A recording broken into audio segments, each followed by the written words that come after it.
Hi guys, உங்கள் எல்லாரில் பாதி பேருக்கு இந்த இடம் எந்த இடம்னு தெரிஞ்சிருக்கும். இந்த இடம் வந்து ரொம்ப ஃபேமஸான டூரிஸ்ட் ஸ்பாட்டு. ஒயிட் டவுன் பக்கத்தில் தான் இருக்குது. இங்கே டூரிஸ்ட்டாக வந்தால் இங்கே ஸ்டே பண்ணலாம். பீச்சும் கிட்ட தான் இருக்குது. இந்த ஏரியா பேர் உங்களுக்கு தெரிஞ்சிருந்தால் மறக்காமல் கமெண்ட் பண்ணிட்டு போங்க. இங்கே வந்து பக்கத்துலேயே பீச் இருக்குது, பார்க் இருக்குது, எல்லா சேஃப்டியும் இருக்குது. கவர்மெண்ட்டோடைய ஆஃபீஸும் இருக்குது, எல்லா வசதியுமே இருக்குது. நீங்கள் டூரிஸ்ட்டாக வந்தீங்கன்னா கண்டிப்பாக இந்த இடத்த ட்ரை பண்ணணும். இந்த இடத்துக்கு பக்கத்தில் ஒரு ஸ்கூல் இருக்குது. இந்த அறிகுறியெல்லாம் வச்சு பார்த்தாலே இந்த ஸ்கூலோடைய பேர் என்னென்னு உங்களுக்கு பாதி பேருக்கு தெரிஞ்சிட்டு இருக்கும். ஃபேமஸான ஸ்கூல் வேறு அது.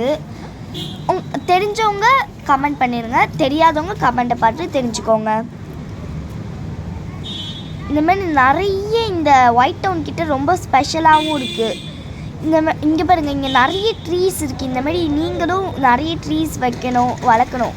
ஏன்னா வந்து இன்னும் ஃப்யூச்சரில் பார்த்திங்கன்னா ஒரு ட்ரீஸ் கூட இல்லாமல் இருக்க போகுது. இப்போ வச்ச ட்ரீஸ் எல்லாம் உங்கள் அப்பா வச்சதோ நீங்கள் வச்சதோ கிடையாது. அதெல்லாம் உங்கள் தாத்தா பாட்டி காலத்தில் வச்ச ட்ரீஸ் தான் இப்போ வளருதுன்னா உங்களுடைய ஃப்யூச்சருக்கும் உங்கள் ட்ரீஸ் ஹெல்ப் ஆகும். உங்களால் ட்ரீஸ் வைக்க முடியலனாலும் சின்ன சின்ன பிளான்ஸ் வச்சு ஹெல்ப் பண்ணுங்க. Okay guys, thank you for listening this. Bye to all of them.